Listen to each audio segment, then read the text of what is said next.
This is the home of Dr. Edwin and Mary Inez Fisher. And in 1899, it was not uncommon for doctors to be out on call, which is the case with Dr. Fisher this morning. His wife, Mary Inez, is here, however. She was born in 1867, just 2 years after the last battle of the Civil War.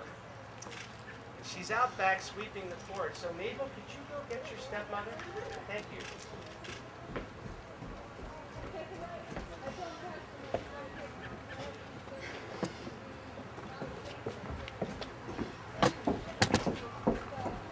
Hello! I'm Mary Inez Fisher, Dr. Fisher's wife. He's out seeing to Mrs. Young right now, but I'll be happy to chat with you for a while. We just got married last year. Edwin is a widower. The first Mrs. Fisher was Elder John Young's daughter, Anna. Bless her soul. I try to be of comfort to Edwin's daughter, Mabel. She's a young lady right now and a good mother to his son, young John. But it's hard to be a replacement for their mother. We all grew up here in Sunapee. Did you know that? Edwin's quite a bit older than me, but I remember he was always kind of bookish. He graduated from Dartmouth Medical School in 1882 and came right back to town to take over practice when Dr. Leslie left for Windsor, Vermont. Edwin started his office in a little house across the street from the Methodist church down the hill, but a few months ago, he swapped houses with Mrs. Eastman, and here we are in this big, beautiful house, and so close to Mother and Father. That's my parents' house, the big yellow one down the street. George and Sarah Bartlett, and my brother Ernest lives right next door. It's so nice and convenient. The whole family gathers for midday meal at Ernest's house. He has a large, commodious kitchen in the basement that the cook just loves. I wish Edwin would come back so he could talk to you, but he's out making house calls. He keeps office hours from practically the crack of dawn till 8 a.m., and then again after luncheon, and again from 7 to 9 at night.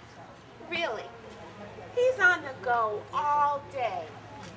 I don't know how he finds time for town work, but this past March, at a town meeting, we all voted to open a public library, and they appointed my Edwin and father to head up the library commission. Well, in just a few short months, they've gotten 100 books all set up in Mr. Dean's jewelry store up the street. He was also part of the, he was also part of the gathering that traveled to Concord along with my brother to greet President Benjamin Harrison on his tour through New England. Everybody relies on Edwin. I'm so proud of him. I'll never forget Mr. Goss's injuries from that terrible explosion at Father's factory.